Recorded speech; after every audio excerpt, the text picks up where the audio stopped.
you like sci-fi, fantasy, action, adventure, and comic books? Then you've come to the right place for your weekly dose of anything and everything geek. So strap in and let's get this show on the road. Welcome to the Science Fictionary Podcast.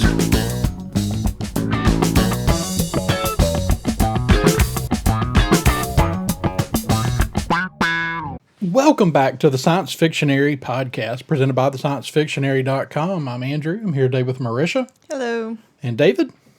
Hello. And a very special guest tonight. We have Nicholas. The Backyard Tardis is with us tonight to wrap up our Pillars of Fantasy conversation. And excited to join you guys. Yeah, man. I'm glad you were able to come on. You know, you've really participated in the Pillars of Sci-Fi series that we wrapped up before this, and then you've been you've really contributed, and we appreciate all the feedback that we get from you, and we just wanted to have you on. Like, you gave me such a great detailed list. I really wanted to give you a chance to come on and actually share your list with us on the show. Yeah, happy to.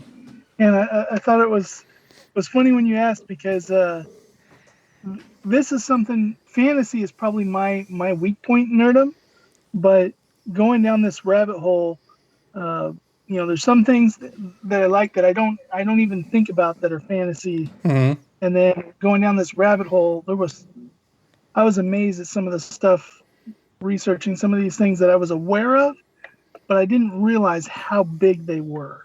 Yeah. Most people are fans of fantasy in some subgenre. Right. They just don't necessarily think of it that way. And that's the thing. A lot of times you don't, you think fantasy, you're like, oh, Lord of the Rings. And if you don't really sort of think, well, but then anything kind of dealing with magic, or, if it's not scientific, it's fantasy, right? So a lot of times it's easy to forget that, well, yeah, that kind of counts too. Yeah. Well, I mean, even things that we mostly talk about as science fiction, like X-Files and some of the other shows that kind of deal with that stuff. Well, they get into the supernatural all the time. Mm-hmm. Like, you don't think about it. We talk about it as sci-fi, but truth is there's a fair amount of fantasy interwoven even in shows like that. Mm-hmm. Absolutely. I'd have to say probably my two favorite sci-fis are ones that, while they're not fantasy per se, they play with that fantasy tropes, is Stargate and Doctor Who. It's always an alien, but they're playing as ancient gods, right? Or as vampires or whatever, but putting that sci-fi twist to it. But it's still the same fantasy tropes. Yeah, I think the biggest thing for me, and it's kind of one of the things we wanted to talk about tonight as we kind of wrap up this little adventure we've all gone on with the Pillars of Sci-Fi and the Pillars of Fantasy, is, going down these rabbit holes. I've had a blast just sitting down and just spending hours just pouring through show lists and movies and books and just dissecting all that information. And, a lot of people mix up sci-fi and fantasy all the time, and it's real easy to understand why. Mm-hmm. Because they're not separated by a whole lot. You can the separation can literally be, is it explained by science or is it explained by magic? And you can tell the exact same story. Right. Well, especially once you get, we talked about superheroes when we were recording our episode. And then there was a few of them that it was like we were trying to decide, like, all right, so how does it fall? Which category does this superhero or that superhero fall into? So then you have to kind of think back. Some of you actually have to kind of track back a little bit to decide. Well, yeah, like, it's scientific, but it was started because of some kind of magical reason. Superhero origins are really my thing. I'm just, But no, it is interesting, and I do think we will do a show, and I think, fortunately, we've got David here to be a big help to us with the superhero origins. But yeah, kind of going through and looking and trying to parcel out some of these. Again, a lot of them have science fiction origins, but a lot of them have fantasy origins too. Shazam, for Right. example. Yeah, I mean Shazam, like we talked about before, I mean Exactly. pure fantasy. He's sort of the fantasy analog to Superman. Mm-hmm. Yeah. Superman, but magic. There's a lot of magic, whole lot of magic users in comic books that just come to mind like instantly. I can just list them off: Satana, Constantine, which actually got that big Keanu Reeves movie, which was nothing like a comic book, but still. Right. Yeah, Doctor Fate, Doctor Strange, Thor, etc. Which Thor is a perfect example of like, is that sci-fi? Is that Right. fantasy? Yep. Right, and it's weird because like Thor, we think of Thor and we say fantasy, but then when you get to Asgard and realize it's all science, It's totally science. then you go, It's wait, just advanced. wait a minute now, like which world are we playing in here? And it's where we really start. And that a lot of the best things are the things that have found a way to merge the two. I mean, that's what Star Wars is. Yeah. That's what Dune is. And there's even a line in Thor, right? Magic is just science that you haven't figured out yet. Yeah. Yeah. And so that's always the fun thing. Like you said, some of the best mergers, always going to be my favorite things, are the ones that are, like you were talking about Nicholas. It's like either it's fantasy, but it's really sci-fi influenced, or vice versa. It's kind of technically sci-fi, but it's very fantastical. Yeah. I don't know. That's some just And I think when you're comparing the two, big comic universes, I think, Marvel kind of plays a lot into to magic as just a different kind of science, but DC I think goes real hard on magic is magic. Right. Yeah, like when you look at the backstory of like Shazam or Wonder Woman, um, they are powers from gods, and whereas Thor is more actually an alien race. Right. Yeah, that's a good example of like what the Asgardians kind of are. They're just a powerful alien race. At least in the movies. In the comic books, you can get a little more gray. Well, They do kind of like say we are gods. Well, and they've yeah. done characters like Hercules and stuff too Yeah, in yeah, Marvel. exactly. So, yeah, I mean, you can certainly get a little of both in each of the two major comic producers. But yeah, we're definitely going to take some time here in a few weeks and do an episode and just kind of get into fantasy and sci-fi elements in the superhero genre. But what we really want to do tonight is we've got our list completed. We did movies, we did TV, we did literature, and we wrapped it up with our miscellaneous category, which is kind of that catch-all for all the little things that don't fit. And then we reached out and asked for some input from the audience. And Nicholas has assembled a pretty great list here. And what I love about your list is that it fills the gaps in a lot of the things that we don't necessarily have a lot of experience with. Yeah. Because Andrew and I, unfortunately, we don't provide a lot of variety. Well, We tend to come up with really similar lists. David's are usually pretty different, but Andrew and I, we kind of have to keep from stepping on each other's toes. So it's nice to have another completely different perspective. but I like your list, and I've got some comments, but I want to kind of just go through your list here one at a time, and we'll all just kind of chime in and talk about them. The first thing you had here on your list was Pokemon. Yep. I didn't even think of Pokemon. It's like when I saw it, I was like, well, duh. Right. But And- yeah. When you think about the world of Pokemon, this is of the video games that I picked here. This is one that I've actually spent quite a bit of time playing. And it's full of fantasy elements. Whether it be the fact that there's like dragon types, There's magic types, ghost types. There's all sides of different fantasy parts, but I think that the biggest fantasy part is the fact that it's a world where people can send their 10-year-old boys out on an adventure. Right. It's pretty, That's pretty fantastical. yeah. Yeah, it's an interesting one, and it's not one that really came to mind for me, but it is an important one. But it's one of those things. I believe it started in like originally released in what, like 1996. Seems Is about that right. A about little right? bit before that in Japan. Okay, is 96 So, about the U.S. release? yeah. Okay, So in Japan, it released as two video games that had, moderate success. They were kind of buggy. And then they released the cartoon, which caught on as such as a craze that it caused seizures across Japan. Oh my gosh. They had to edit the intro because it used to go between the two colors of the two games, flashing back and forth. okay, Right. And then after that was fixed, they brought the show to the West and it became a hit. So they relaunched the game series here in the West. So it came out about 2 years prior in okay. Japan.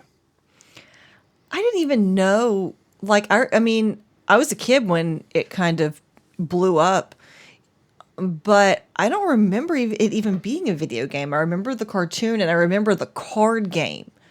That's the Yeah. one I always remember. Like, everybody was obsessed with the card game. It was the first time I'd ever seen. I mean, you could just walk through the mall and see people sitting around playing Pokemon. It was the weirdest thing. Of course, all the church people were really worried about it. It was definitely satanistic. Yeah, and it was, something later on the S. It played a lot similar to Magic. Right.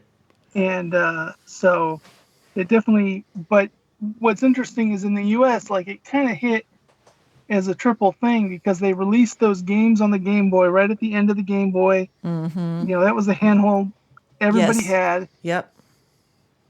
but then they released the cartoon right alongside it and the card game. And so it just kind of, hit that craze right then. But when you think about what it's done, thinking about it as a pillar, is so many things have imitated it. Right. Absolutely.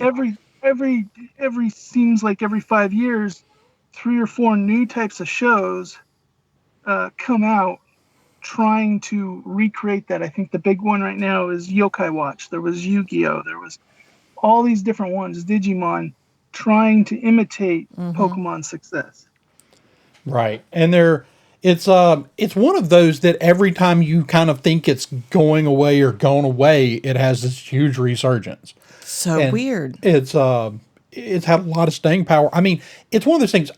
It came out here when I was a junior in high school. My life at that point was like about 90% football. So it's not one of the things. It's not something I ever got into. But David, But you had a little brother. You're actually young enough that you actually missed the whole first wave. Like you weren't even born till the first wave was kind of gone. But is it Yeah, something that you ever got into at any point?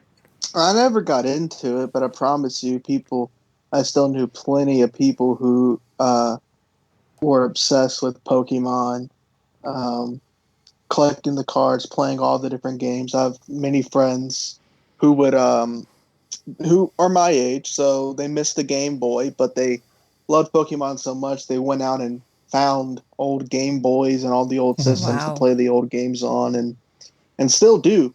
Uh, Pokemon Go was a big deal, Yes. obviously. Yeah. That kind of took over the whole world for a second. There's still like the Nintendo Switch still has new Pokemon games coming out. It's still a very, very hot property uh, amongst nerds and gamers.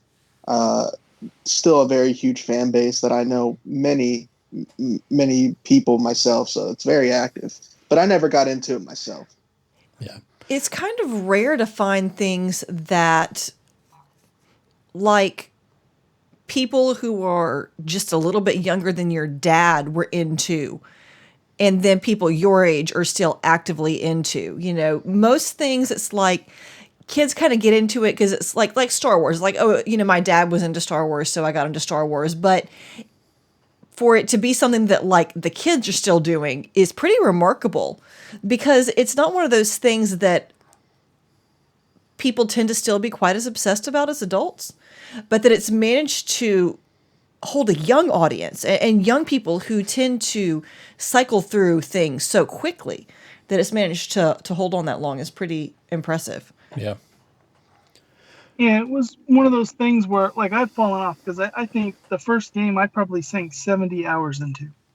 Okay.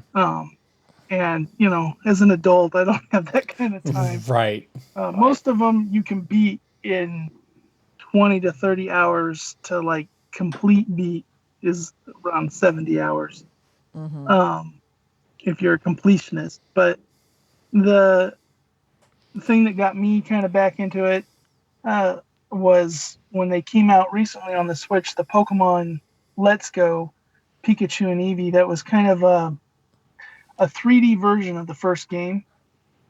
And you go around, and instead of the battle system, you just throw the ball at the TV. And so I got that and played through it with my 4-year-old. It's kind of her first video game, and all she did was point at it and get that one, and we were about halfway through, and she finally was like, I want to throw the ball. Oh, so, no, Dad, you lost out. To her wrist. All right, so that's an excellent entry on the list, and I'm glad that you put it on there. It's one of those that kind of came up in my research, but honestly, I didn't know enough about it, and it just kind of the way we did our list, and kind of the reason we're asking other people to give us their entries is because we just kind of ran out of room. But the second thing that you've got on your list, and you may have to correct my pronunciation on this, is Shonen Jump manga. Yeah, and I don't know if it's manga or manga, but shonen basically means boy. So it had a sister magazine that was for girls, but it basically, the Shonen Jump basically meant like young boy action comic. Okay. And so this was interesting because I didn't realize all of these were one contained comic, kind of like DC used to have Action Comic. Right. Where, like Superman and different ones got their start there. This is kind of the same thing where it's not one thing. Like Dragon Ball would be one story inside this comic. Okay. Yeah, I was unaware of that as well. And when I looked through the list of stuff that was involved in it, Dragon Ball, One Piece, Naruto, these are big fantasy properties. Fist of the North Star, Hunter x Hunter, Yu-Gi-Oh, Bleach, Dragon Quest, and there was many more that I didn't recognize, but those were ones that were names that I'm like, okay, I've heard of that. And probably mostly I follow a show called Death Battle, and so a lot of my knowledge of like this Japanese stuff just comes from when they do research on it. Okay. But it was interesting doing the research how much this affected post-World War II Japan. Because this comic basically took these young boys and brought them into kind of American fantasy. Right. And then you see this in the 60s.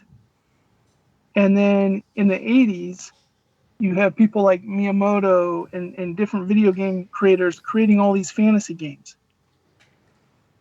And it's because they grew up on these kind of comics. Okay. Very interesting. So, I mean, I know we talked about when we were doing our Pillars of Sci-Fi, I think there were a couple of publications that kind of came out as like really important, like, and this is where a whole bunch of these kinds of stories and things were published. So that's kind of the Japanese equivalent. So they were basically doing the same thing there. as was going on here, of these, like collections of, anthologies and paperbacks, of lots of different kinds of stories. Is that kind of the deal? Yeah, and it's very, manga has a little bit of a different art style, but it's very similar to the comics that we have here. And so, there are certain things that are Japanese tropes that us Americans don't necessarily always understand, but It's true. Yeah. it's why the Japanese are obsessed with young boys with swords 10 times their size, and Yeah. all that stuff that we see in all their anime and video games and that kind of stuff. But a lot of these have tons of classic Western sci-fi tropes and characters. So when you go into them and you're looking at these characters in there, you can see, oh, well, that character is obviously based on Merlin, or that character is obviously based on, Hansel and Gretel, or just all that kind of stuff plays into their culture now. Interesting. Yeah, my kids every once in a while they'll go down a rabbit hole, and I'll come in. They'll be watching like some sort of random Japanese cartoon on Netflix, and I'm like, and I'll start watching it, and I'm like, they're having like, and it's Halloween, and I was like, who knew Halloween was a thing in Japan? So it's really interesting, the kind of the cultural exchange. You think about like, oh, we've been influenced by, things from Japan, Sailor Moon, things like that. But we forget sometimes, I think, that influence cuts both ways. Well, yeah, especially with a lot of that comes like Nicholas was talking about with post World War II Japan when Right. It was occupied. well it was occupied. There were a lot of Americans, young Americans, soldiers, and their families there, and Japan really changed its identity. You mentioned Sailor Moon. Initially, that was my spot here, was Sailor Moon. And then I started thinking, well, they mentioned Dragon Ball Z. But what inspired those? So that's what made Right. me decide Yeah. to go to manga, because all these shows were comics decades before. So before we had MCU and the DCEU, Japan has been adapting their comics to cartoons, trying to do that, and they're hugely successful. That was one thing I did not realize, that their circulation was so big, because and it may not have come across to my Twitter thing, but they have more issues than any other comic in circulation. Now that's not all of Collective DC or all of Collective Marvel, but any one comic run that Marvel or DC has, this comic has been running continuously, since the 60s. Wow.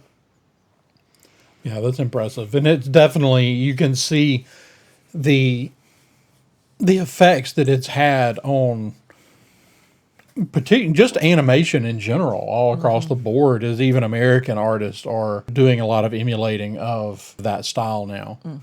But the next thing you have on your list is you've got Disney Renaissance.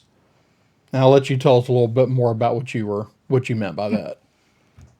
So I was listening to your other, I think it was your miscellaneous, and you were trying to pad out. It's either your movies or your miscellaneous, and you were like, well, we don't want to add too many more Disney. Well, maybe we should add Aladdin, maybe we should add The Little Mermaid. But for me, that whole period of Disney, we kind of had the age of the princesses and stuff, and that was spread out over a long period of time. But then it had gone quiet, and then they just burst out onto the scene, and it's so much very diverse fantasy, Yes. because you got The Little Mermaid, Aladdin, Beauty and the Beast, that right there, those three way up there. But then you have stuff like Pocahontas and Mulan and Hercules, Hunchback of Notre Dame, The Lion King, and even that, based on a fairy tale just told within the animal kingdom. Right. And so when I think of my childhood and fantasy, like those movies right there are my main exposure to fantasy as a kid. Yeah. Yeah, and I mean even for me, I mean starting with things like The Little Mermaid, I mean those were things that came out when I was still a kid. I mean, and I so it those things had a big impact on some of my early exposure to fantasy storytelling, and then stretches all the way across to where David, I suspect that the Disney movies, from that kind of resurgence of Disney as like a major powerhouse in animated movie making, Hmm. what has probably had a very large effect on your exposure to fantasy storytelling as well. 100%. Even though that's that sort of renaissance, relatively speaking to me, it was still um, I was still like too young to be around when all those were coming out Right. or pay attention. But still, they're so big that even though the movies might have come out 10 years before I was born, when I was born, some of the first movies that were being shown to me were all of those. And it's probably what sparked my interest in the first place was stuff like The Hunchback of Notre Dame and, you know, Lion King. Lion King was one of my favorite movies for a long time, so probably still is, yeah. So yeah, definitely, it sparks that interest, that wonder. Really, that's the word that comes to mind is it sparks a wonder in kids Yeah. Hmm. of what could the world be, what more is there out there for storytelling, what magical things can I see happen. I want to watch more movies like that. I want to watch another one about the fantastical world and the underdog who just wants to get by but is really the hero and stuff like that. And no That's all worries. present in fantasy. No worries. They're here to remake them in live action for that very Yeah, reason. yeah. But the wonderful thing about a lot of the Disney stuff is the staying power that it has had. These movies, like, because like David's saying, like he was born after most of these came out, but his parents, when got those movies, they were some of the first movies he saw. There are people that still like, they're some of the first movies that you think of when you think about like, exposing your children to movies. They're like the Yeah. first place you go. I mean, like whenever Beauty and the Beast, not Beauty and the Beast. Yeah, I mean Beauty and the Beast. Like they re-released it whenever Iana was like 2. I mean, and I was sure enough that mom going out and buying oh, it's I totally like the suckers that fall for the it's out of the vault for the first time and let me down. Yes, I was that person out there buying every single one of those movies while they were out of the vault because now I had kids who need to see all these movies. So And now there's Disney Plus. yes, yes, which And when you think of these movies, you also think of the music. absolutely yes. But I mean, this is, and you talked about the Disney parks. Like, there is something about being at a Disney park, and then you know, just all of a sudden, you're hearing the tune of "Be Our Guest" Right. over the speakers, and then all of a sudden, like, it just floods all back to you. And it's just amazing how much the music in these and Disney's starting to get back to that with like Frozen and that kind of stuff, Yeah. but for a while there it seemed like they lost that. Yes. But the crazy thing is, culturally, we all know those tunes. Yes. Absolutely. And I'm pretty sure wasn't the soundtrack for Beauty and the Beast the only animated movie to ever win Best Music Academy Award? I'm not sure about that. I don't know if it was the only one. It might have been the first one. I know it was. I think what it was the first animated movie to be nominated for Best Picture was Beauty and the Beast. Okay. It was that or a different Disney movie, but it very well may have won Best Soundtrack. I'm not sure about that one, but I wouldn't doubt it. Yeah, I could see it. I mean, show how much of a nerd I am as the sirens go by. The In school, we did the soundtrack to The Lion King in choir. Oh, that's awesome. The school I was at had a steel drum program, so I did that as an after-school program, and I performed Under the Sea a couple of times. Naturally. Yep. So it's everywhere. That music is just pervasive. Those stories, the magic of that, it just sticks. And some of the other stuff that they've come out with since, I think Pixar kind of stole the light from, and they didn't get as much funding. I think they're getting back to it. Yep. But that period of time, just some amazing animated movies. Absolutely. Yep. And I'm glad you kind of brought that up because I kind of was thinking, like, as I was making my list, I kind of felt like I wanted to put Little Mermaid on the list, kind of because it was sort of the thing that sort of kicked off that renaissance. But like, I had so many Disney movies on my list already. I was like, I've got to stop. So I'm glad somebody else did it. Yeah. Yeah, it's Disney is without doubt. You know, we talk about Lord of the Rings kind of being the end all of fantasy storytelling, but there is no doubt that as a company working in the fantasy realm, that Disney is the powerhouse. Absolutely. Yeah. I mean, to the extent where the Disney versions of any given fairy tale, once Disney has done it, it's the, I lost the word. It is the version. That's the end Yeah, all people is the seem to end all. think of it as a Disney property. Right, exactly. You don't think of it as a Grimm's fairy tale. You think of it right. as It's a like Disney all movie. these stories that they've done that are in the public domain, and anyone could take them and adapt them, and nobody touches them. If they do, they take them and they do some like wide scope version of it where it's very loosely based on characters, and they don't call it Snow White. Or, Right. you know, Cinderella is They make one it that I think Shrek. more people have tinkered around with than any of the others. But yeah, nobody's out there like trying to go toe to toe with Disney on telling these stories, except No. maybe Andy Serkis. I hadn't watched that movie yet. What movie? He did the Jungle Book. Oh, yeah. I haven't seen it either. All right, so the next thing you had on your list is the collective works of Square Enix. Nice. You just talked about a company that's built themselves on fantasy. Square Enix is another one. And Squaresoft and Enix Co. were two of the biggest names in Japanese sci-fi video games, and then they merged. And so pretty much all the fantasy RPGs all came under one house. So you've got Final Fantasy is probably the biggest here in the West, Yep. fantasy, but in Japan, Dragon Quest is the biggest. And Okay. they're both run by the same company. Wow. Yeah, I have a cousin who's really into Final Fantasy, and they like we go to Star Wars conventions. She goes to Final Fantasy conventions.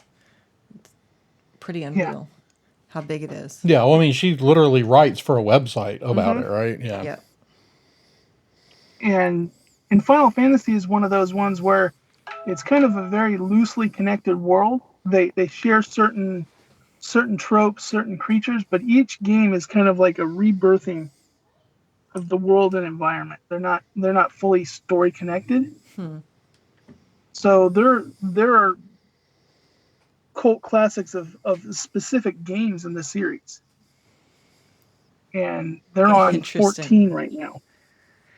I knew there were a lot, like, because she was talking about it one day. I was like, oh, I was just curious. I was like, Final Fantasy IV, is kind of what I was, and I was like, 14? How on earth do you get that many iterations of a video game? It's pretty unreal.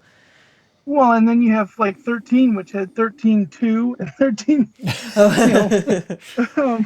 And then you've got music spin-off games and tactic RPG games, but and then you have the Kingdom Hearts series, which is Final Fantasy characters and Disney characters together in a world.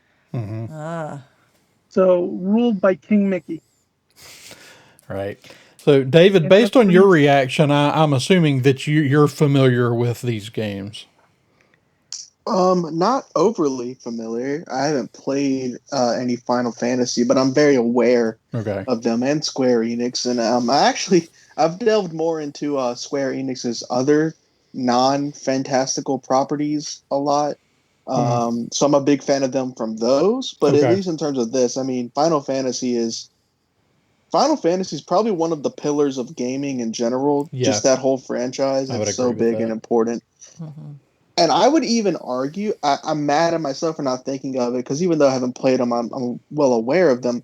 Final Fantasy probably could have been an entry to itself, just with how big it is. But you're right to include the whole works of them, because then you also have Kingdom Hearts, which I have not played either, but I know I should, because I'm sure it's an incredible game series. But I'm a big fan of Square Enix. I think they make great games. And Yeah. so that's a great entry. I'm so glad that you brought that up, because I didn't even think about it, but I would 120% agree that it belongs on the list. And then some of their lesser known games today, because they're not really active series, but the Mana series was at the time a very beloved back in the original NES and SNES days. And then the Chrono Trigger series, that was one that was at the time declared the greatest fantasy RPG ever. Wow. Of course, that's been decades then, but at the time, that was Right. what reviewers were titling it. So, and then you look at Kingdom Hearts, and that's a game I've never played, but I've watched cutscenes, I've watched the marketing for, and it's you're playing as a Final Fantasy type character, but you're going to the 100-acre woods, and then you're going under the sea, and Right. then you're going and fighting Captain Hook, and then you're just going from Disney World to Disney World that is being infected with this bad Final Fantasy type virus, and restoring all of these Disney worlds. Is that the direction they went after Disney Infinity kind of didn't launch? No, it started before Disney Infinity. Okay. Okay. So it's one of those things where the one thing that Square Enix is guilty of is that they take too long to produce their games. Mm-hmm. Ah. So they will announce the games being worked on, and then usually 4 years later, Wow. they will hire an additional director to come in and speed up production. Yeah. Oh my gosh. Yeah, they've had a long history of taking a long time between games. But they're no doubt those are all important games. Now, the next thing you've got on the list is another really storied video game series that began with one of the greatest side scrollers of all time in the Castlevania. Yeah. This is a series that which came out right around the same time as Metroid. And it was really trying to think, because it was kind of the second Metroid game, the Super Metroid, and the second Castlevania game that really kind of was stretched out and came up with this idea of it's all one level. You can go everywhere, but there's going to be locked doors. There's going to be all these different passageways, places you can't get to, places you're not ready for. And it was kind of like modern open world, but done in the flat 2D screen space. And they because those two games came out, one in sci-fi, one in fantasy, they decided to just call that genre Metrovania. Let the motorcycle go by. Metrovania. Huh. And so it's one of those things where right now the influence is huge, because there's this indie revival period that we're in. Games are getting expensive to make, and all these people are making games in their garage. And Metrovania is all the successful ones seem to be these Metrovania styles, stuff like Shovel Knight comes to mind. Just fantastic games that all go back to that style. Well, it's one of the Konami games who had a long list of fantasy type games, really. Mm-hmm. But this has been one that has persisted, and I believe does it still have an ongoing series on Netflix? Yes. Okay, For those of us who are more And likely so to you're watch talking about shows something that's stretched across. I don't. With the game, the first game was the origin, correct, or was there something before the game? yes, the first game was the Origin. Okay. Um, but the thing that's interesting about it is that as they progressed, and they jumped kind of from being a Nintendo game to a Sony game, they became heavy with cutscenes. And so there's a lot of lore there that is something done new with the Dracula series because it focuses not so much on Dracula, but on the people who job it is to hunt down Dracula. So this Belmont family and like their whole history and some of them turning into vampires, and it has like an elaborate story to that while other properties tend to just reiterate as we kind of you talked before about the book Dracula. Hmm. This kind of added something fresh and new to that story. Right. Yeah, that's a good one. David, have you had any experience with any of the Castlevania stuff? Unfortunately, no, not really. Just something that never stuck out to me. But maybe one day if I'm feeling up to it, I'll give some of it a try. Yeah, the They games have had a recently no did good. a collection of the classic games. Ah, Yeah, that's always fun. Awesome. Is it available on that? What is it? That service you're always so keen on, David? The Xbox Game Game Pass. Pass. Yes. You have to see if it's on Game Pass. It, mi- Game Pass has a lot of stuff, so maybe I'll give. If it's on Game Pass, sure, I'll try it. Yes. David is a big fan of Game Pass. He frequently touts the virtues of it. It's Mhm. it's a good service. yeah, it is a good service, and it's just getting better. With the launch of the new Xbox, they're adding some serious Mhm. stuff to it. It's gone from being kind of like older titles or some of the small release new stuff to where like literally all the launch stuff this fall, all of the new games are going to go straight to Game Pass. Mhm. Hey everyone, welcome to the Game Pass podcast. Yeah, Game Pass is amazing. Add that to the list of other spin-off podcast potentials, huh? Yeah. But Castlevania is one that I played it in the early days, like the NES days. I haven't played it a whole lot since. I probably not long after that, I got real into sports games, and then kind of just mostly for a long time, we just mostly played lots of sports games and Mario and Zelda. And that's what we played in my Yeah. house, and then by the time I got back into gaming in the early 2000s, I got really into FPS gaming and have Mhm. never really gotten away from that.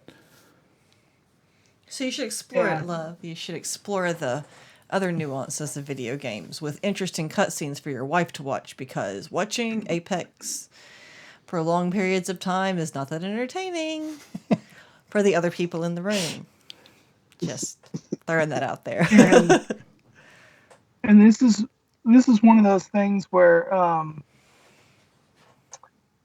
it's we talked about the music of the Disney, like the music for Castlevania is also excellent. If you're someone who likes whether it be the new stuff, which is all sympathy, but um, the older stuff, the chip tune, Hmm. just great music. Uh, and I think one of the things that shows this property still has legs is when they announced it for Smash Brothers, for Nintendo's fighting game, Right. that they were going to have a Castlevania character in it.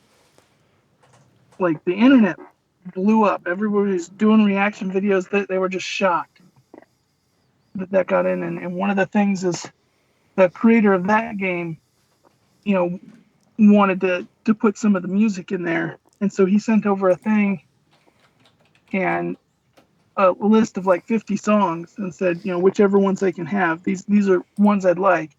And they came back and said, well, you can use them all. Wow. And so those are all tracks in this fighting game. So it's Konami is a shadow of its former shelf. Right. It's they're much more into pachinko machines, but this is a property that I think people are really clamoring for it to come back. Yeah, I keep wondering what's going to happen with Konami. Konami was in the early, they were so invested in the arcade scene. And, of course that hurt them. But I mean, they own some big names with Castlevania, Metal Gear, Silent Hill. They've still got some big things that they can pull out, but they're making so much money on the pachinko gambling. Right. That video games is now such a small percentage. So I'm I really hope surprised that they sell. that's what I was going to say. I'm division. really surprised at this point. It seems like they could make more money on their gaming by just selling it off. Yeah. So that may be something that I'm kind of surprised that hasn't already happened, and it may be something that's coming down the line. But the next thing that you have was on your list was Magic the Gathering. Yes. That's that prior to Pokemon, that was kind of my first exposure to battling card games, and I never, I've never played D&D, but Magic the Gathering kind of fills a similar niche of having all these cards, having a strategy, and it was one of those things that, like, when I was introduced to it, I went to school. I had a friend everyone was doing it, and somebody gave me all their junkie cards, and we were playing for keeps. And so I started playing, and I kept getting other people's cards, and I did that for a while until I brought them home, and my mom saw them, and then they were gone. Uh-oh. But alas, moms. yeah, but really getting into just mashing all of those different sci-fi tropes into one game, and having strategy and a lot of replayability. Each match is completely different based on what cards the players bring into it. So it's one thing. There's something that I've heard people talk about. Is actually a card game. Yeah, Okay, interesting. Like, it's something that I hear a lot about, but I am not familiar enough with it to really even know that it was a card game. So, it's Wizards of the Coast, correct? Yeah. Who now own Dungeons and Dragons. okay. And it's one of those things where you have a party, and you have character cards that you put down, and then you have potions and spells and different environmental effect cards and all these different things, where you can have two people playing, and it can be a very simple game, or you can have somebody that really has high strategy, and they can have they can plan out their deck of cards to really make a very interesting and high stakes match. And what's kind of it foreshadowed is right now is they're doing this digitally, and a whole bunch of companies that have sci-fi or not sci-fi fantasy properties, like World of Warcraft and Diablo and all these different games have now created digital card games Right. where you're buying packs of cards at random on your cell phone and you're battling them with people over the internet. And they're making millions. Yeah. That's that, and you always have to admire people who manage to reinvent. I mean, something like, the digital revolution, it could have killed card games, but somebody was smart enough to say, hey, let's digitize it. So I guess nerds tend to be pretty good about that, but you always have to admire y'all, I can't find my words tonight. I can never find my words. Never mind. You can just edit this out because I Uh, I can't find the words I'm looking for. So, all right, let's. Sorry. Yeah, that's another great entry though. David, have you played any that Magic or any of the other similar card games? One time, this really really weird kid begged me to play Magic with him at school, and I lost. That's it.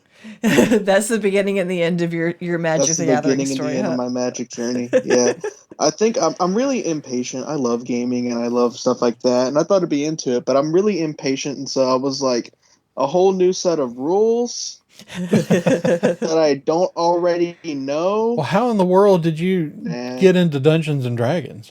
it took a while.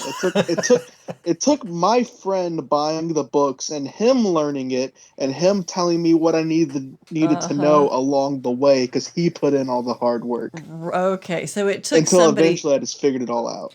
Yeah, see, I'm with you. That's how I learn games because, like, even card games, I'm like, I'm not going to sit there and read the instructions. I'm just not. So, if somebody can't explain this to me on the fly, then I'll just watch.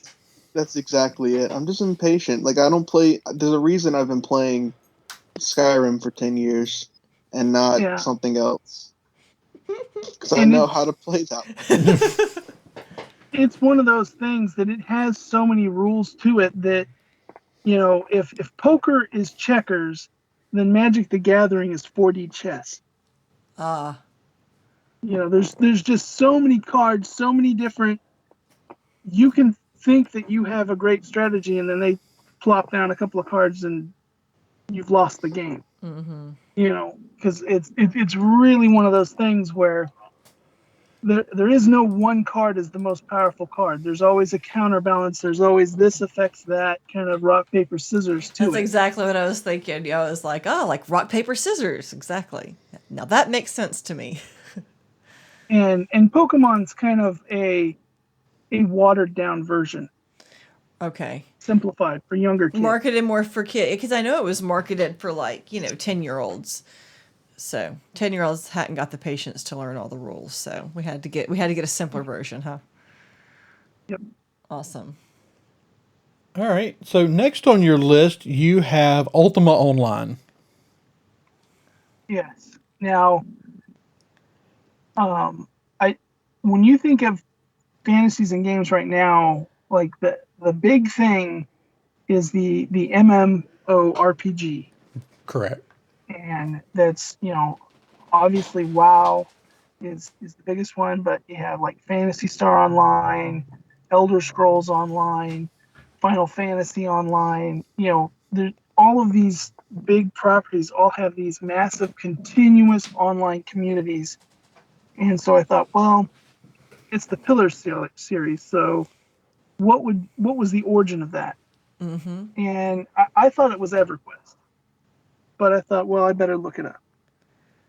And EverQuest was preceded by a couple of years by Ultima Online. And the Ultima series was a fantasy series on the PlayStation that wasn't doing well.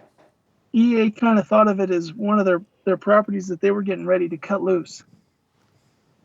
And this game was developed with very little initial support. They gave it very little marketing because they didn't expect it to do anything. It became the number one PC selling game of all time up to that point when it released. Wow. With no marketing, and it was a subscription basis. So this is in '97. People were paying monthly to play this game, plus an initial $60 to buy it. And the video game companies saw dollar signs. Yep, and that's why we have so many of these games now. But what's interesting is because I don't ever hear anything about it so I was trying to figure out when it ended. They released a new expansion for it this year. Oh, wow. It's still going. Wow. That's Yeah, crazy. I wasn't aware it was still going. It was one I was kind of, vaguely aware of, but not one I've ever really looked all that into. World of Warcraft really kicked off right about the time I started college or a little after. And the way I play video games, the number of hours that I will put into a video game, I was always scared to get into these games. You didn't want to flunk out of college? 'Cause I you had got a too lot busy? of classmates that flunked out of college because of these games. Yep. I 100% believe it. The- I spent a lot of just- time playing Mass Effect instead of doing homework. But at least Mass Effect has an end. Right. These games don't have an end. Yeah. No, it has an end, but it also has a new game button. Right. Yeah, that's true. Yeah, it's one of those things that people really get sucked into these fantasy worlds. But it's And I've been watching. Matt Vader's been streaming. He's kind of been playing World of Warcraft casually on his Twitch, right. and it's surprising the cutscenes. They're better than the World of Warcraft movie.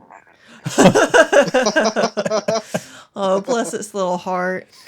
It wanted to be so good, but those orcs, they looked like a joke. Just shame too. That actor is so talented. Yeah.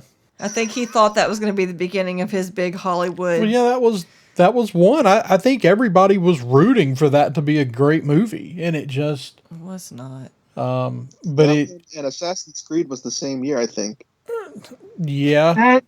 That was a property I almost put on this list because it's unique take on combining fantasy and history. Right. Yeah. But It is that was a movie that I didn't know how they messed up.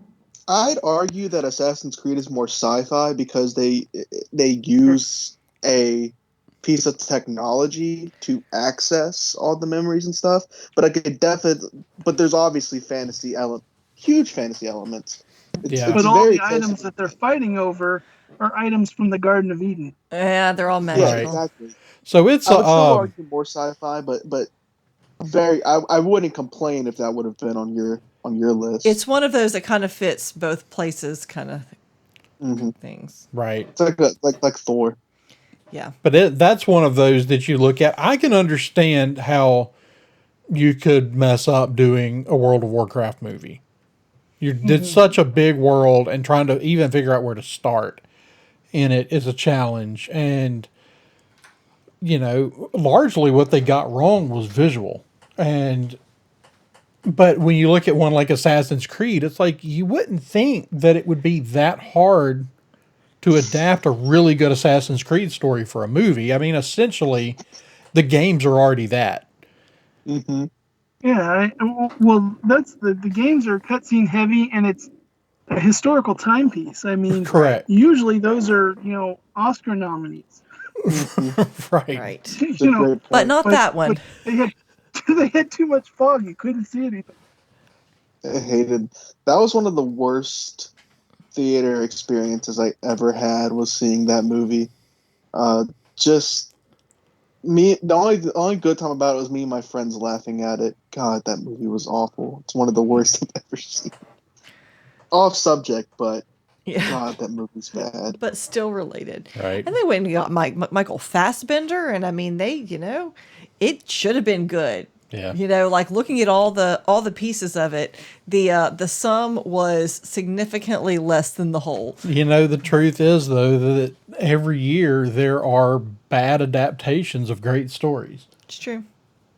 And there are far more mediocre to bad movies made every year than really good ones.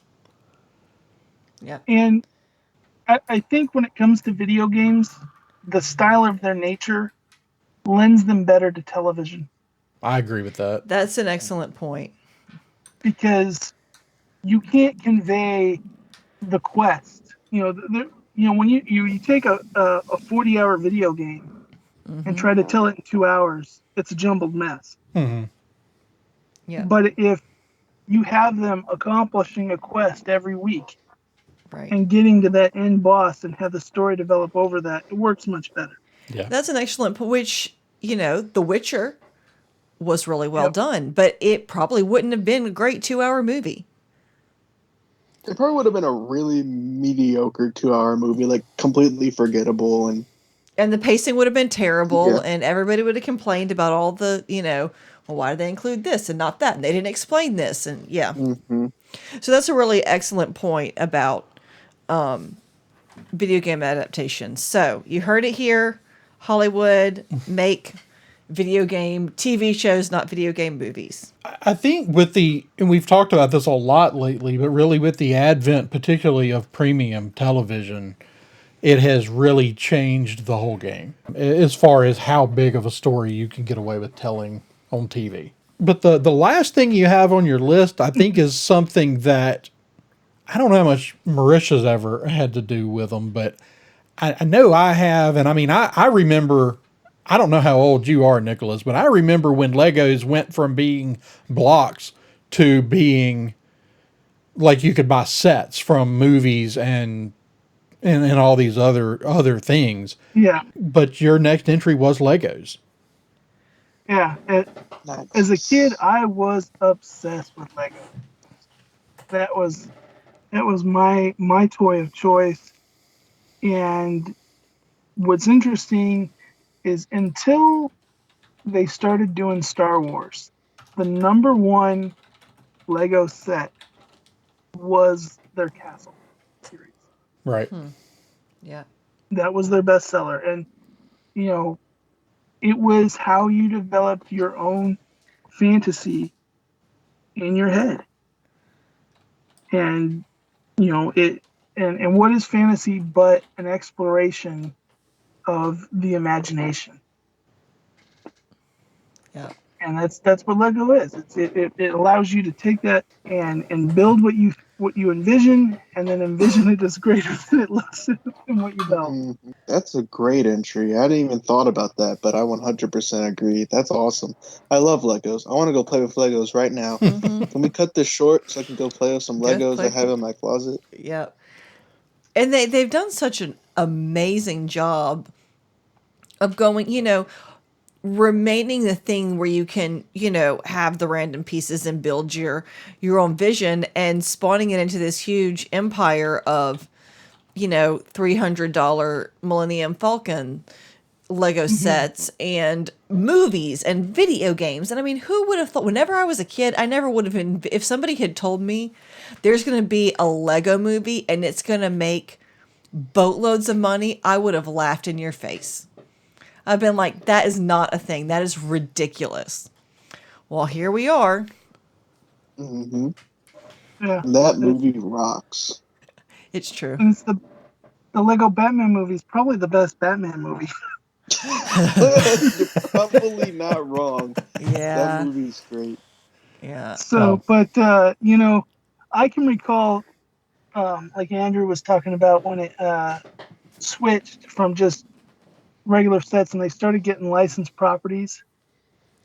And I was probably at the age where I would have been like, I was getting into video games. I would have been done with Legos. And then the Indiana Jones set started coming out. And then the Star Wars set started coming out. And I think that I probably, around 10 to 12, someone there probably would have stopped. But I think through my whole teen years, I still was big into Legos because they started putting all of these properties into Lego. Yeah. Well, I was 19 years old when the first Lego Star Wars set came out, and I sure enough bought it. But it's that actually won me a Star Wars trivia match at the brewery a couple of years ago. That's great. I think that question was the deciding factor on when the first Star Wars Lego set came out. That's great. But it's Lego. It's one of those things that we've kind of already talked about some. It's one of those that lets you. It's like Dungeons and Dragons. It lets you sort of create your own world and adventure. I'm And totally not on eBay here looking up Lego castle sets. Definitely not. That was, that was one of those things that, you know, it was funny because my brother was into Legos too, and we had very different personalities. And he was one that every time they went to the store, he would beg and whine and I would save up. I would wait. I would wait. I wouldn't get anything, and then I would tell my parents, we'd have a special event coming up, and I go, I really want that one, and it'd be like the $100 Lego set. Right. And my brother was always getting like the little $5, $10 sets, like every trip to the grocery store every week. Yep. And I would just like about every 6 months, I'd be like, I want that one. Yep. My parents would get it for me, and so that was one of those things that I had a lot of those big sets. right. And you could make some epic castles. I had some pretty fantastical. I had the Egyptian pyramids. I had fantastical spaceships, all sorts of stuff. Yeah, that's awesome. Yeah, that's a really great entry that I hadn't even really considered, but it's absolutely deserves to be on that list. No, this was a really great list that you put together for us here, Nicholas, and really glad you were able to come on the show and actually share it with us yourself. If you don't mind, I do have some things that I'd like to mention. Honorable Yeah, mention. of course. So these didn't quite cut it as a pillar, but they're definitely some great examples of fantasy. There's the BioWare's Dragon Age RPG. If you like, oh now my mind's failing me. What was the sci-fi property that Mass David just Effect. mentioned? So if you like Mass Effect, BioWare before that, Dragon Age was the fantasy version of that, Okay. and it's Dragon Age is great. a really great game. Phantasy Star Online, that was the first console MMORPG, and it's much smaller than a game like WoW, but a lot of charm. The Telltale did a game, Wolf Among Us, and this is a much better version of Once Upon a Time. This is the idea that the fairy tales, there's a portal that brings them to the real world, and they have perception filters that makes it so that they look like humans. Ah. And it follows the story of a reformed big bad wolf as he plays a gruff detective and having to solve a murder that Snow White's involved in. That's excellent. Yeah, Because it's a fun game. a better version of Once Upon a Time is great because yeah. That's a great description of it. I'd agree. Definitely a better version of Once Upon a better execution of the idea, and Yeah. a much cooler one. And the Worth last checking thing that I will shout out is Ruby. I know, was it Andrew was the one that was familiar with Red versus Blue? Yes. Yeah, I love Rooster Teeth. So their Ruby series was something that they hired an animator to come on around season 8 of Red versus Blue, and he did such an amazing job of taking that from just heads nodding up and down to the full animation. And so they said, what do you want to do yourself? And so he said he wanted to do a show starting Red Riding Hood and Goldilocks. Huh. And so they're going into academy. They're fighting the creatures of Grimm. All the teachers are based on the Wizard of Oz. The headmaster is the Wizard of Oz. The hook of the thing is everything in the world is a sword and a gun. So, like Red Riding Hood has a giant scythe, but it's also a sniper rifle. The Monkey King, he's got nunchucks, but they also shoot bullets, so they're gunchucks. Gunchucks. Everything Oh dear. is both, and the fight choreography is just amazing. But it starts out, it pulls you in with some early episodes that show you what the fight's going to be like. Then it kind of starts out, and for most of us guys, we're going to be like, oh, this is a show about young girls in a college setting, and then by season 3, characters are dying, the stakes get way up, and then they go really deep into fantasy lore. Huh. And so the show kind of evolves and gets really in-depth fantasy. Awesome. I'm gonna have to check that one out. But one of the cool things, it doesn't take that long, because each season, there's 7 seasons, but each season only is about an hour and a half to 2 hours to watch, because it's a web series. But one of the things that's interesting is to, every time they introduce a new character, start guessing what fantasy character is this person based on, because some of them are obvious and some are not. And they had one where everyone's, what is this lady? What is this lady? And then she comes out in a giant mech shaped like a shoe. Old woman in the shoe. That's great. And so it's just, that's kind of the thing, is trying to figure out who these characters are and who they're inspired by from fairy tales. That's excellent. I'll have to check that out. All right. Well, that was that, like I said, that was a great list, and there's some really good stuff even on your honorable mention list there. But we're really glad you were able to come on and share that with us, and I think that's going to kind of wrap us up for the Pillars of Fantasy. And we're going to there'll be a poster just like the one that's on our TeePublic page for the Pillars of Sci-Fi. The new poster for the Pillars of Fantasy, which will match with a tweaked logo, will go up on there this weekend, just in time for, I believe, the next TeePublic sale. Okay. I have to hold Andrew every time it goes on. He's like, "Oh, I have to buy stuff." It's like, you don't have to buy stuff every time something goes on sale. But I don't. So I didn't realize you guys. So you have TeePublic as well. TeePublic's the only place we have a store. Okay.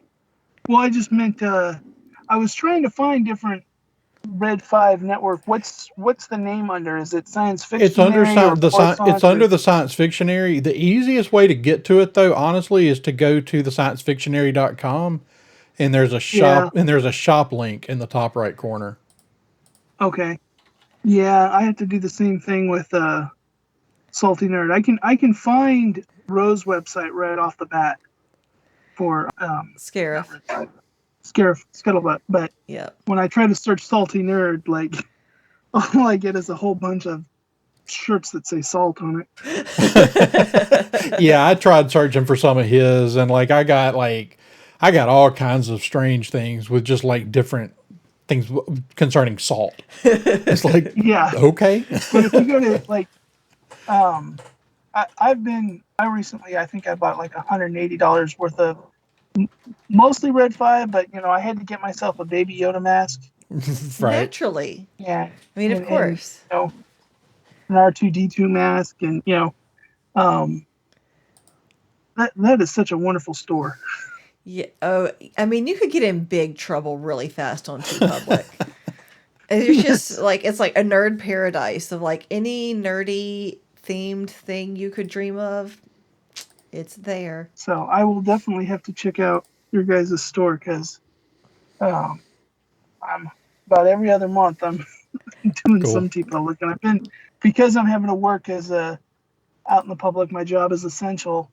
I've been just getting, instead of t-shirts right now, I've been just ordering masks. Right. Yep.